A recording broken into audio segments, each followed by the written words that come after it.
Cher ami Gilets jaunes, bonjour. Ce message s'adresse en particulier au mari de la vieille Brigitte, celle qui a besoin de chirurgie esthétique, payée bien évidemment aux frais du contribuable. Alors comme ça, mon petit, tu as encore fait des tiennes ce week-end.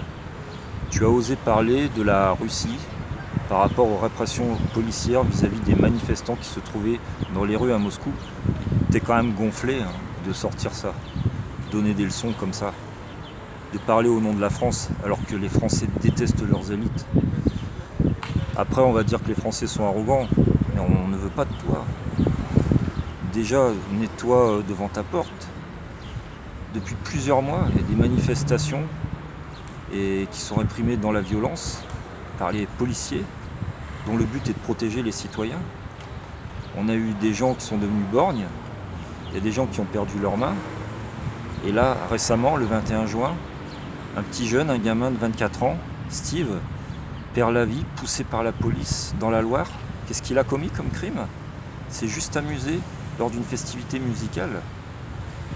Tu devrais avoir honte, tu devrais démissionner. De toute façon, on demande ta démission depuis le début, mais là, c'est vraiment justifié. Tu as la responsabilité de la mort d'un gamin de 24 ans qui n'avait rien fait. Et tu oses donner des leçons de morale à d'autres pays. Tu n'arrêtes pas de donner des leçons de morale à plein de pays. T'es un fasciste. C'est fasciste, t'es pas un démocrate. Arrête de donner des leçons comme ça. Occupe-toi de ce qui se passe chez toi. Vire déjà ton ministre de l'Intérieur, Castaner, joueur de poker, ancien mafieux, protégé d'un ancien parrain qui a fini criblé de balles. C'est quand même le comble pour un ministre de l'Intérieur d'avoir un ancien voyou. On se croira dans un film File coup voyou avec Jean-Paul Belmondo. Mais moi, ça me fait pas rire. Tu dois partir, c'est dans la Constitution. Il y a un article qui prévoit la destitution du président par l'Assemblée. Mais le problème, c'est que l'Assemblée, maintenant, tu les as tous mis dans ta poche. Tu as fait une OPA sur les gens d'abord les socialistes, parce que la République en marche, c'était d'abord les socialistes. Puis maintenant, les gens de l'UMP.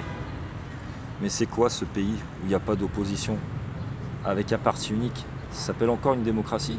Non, c'est la définition d'une dictature. Et d'une dictature fasciste qui utilise la force policière contre ses citoyens. J'aurais honte, moi, d'être policier aujourd'hui. Moi, je m'adresse aux policiers. Pourquoi vous faites ça? Pourquoi vous ne vous révoltez pas? Comme vos anciens ancêtres en 1789. Ils ont rejoint le peuple, ils ont fraternisé avec le peuple, parce qu'ils sont issus du peuple. Pourquoi vous continuez à servir ces criminels?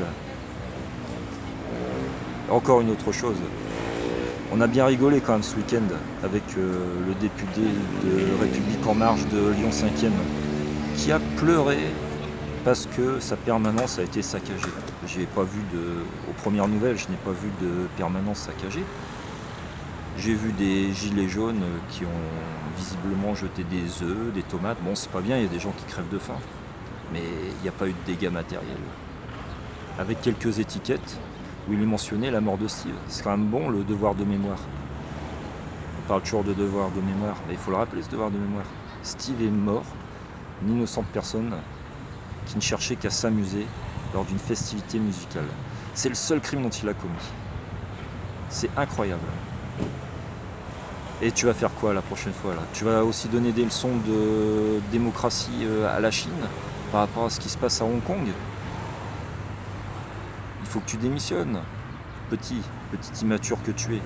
Tu es pas à la hauteur. Tu as du sang sur les mains, tu es responsable de ce meurtre de Steve.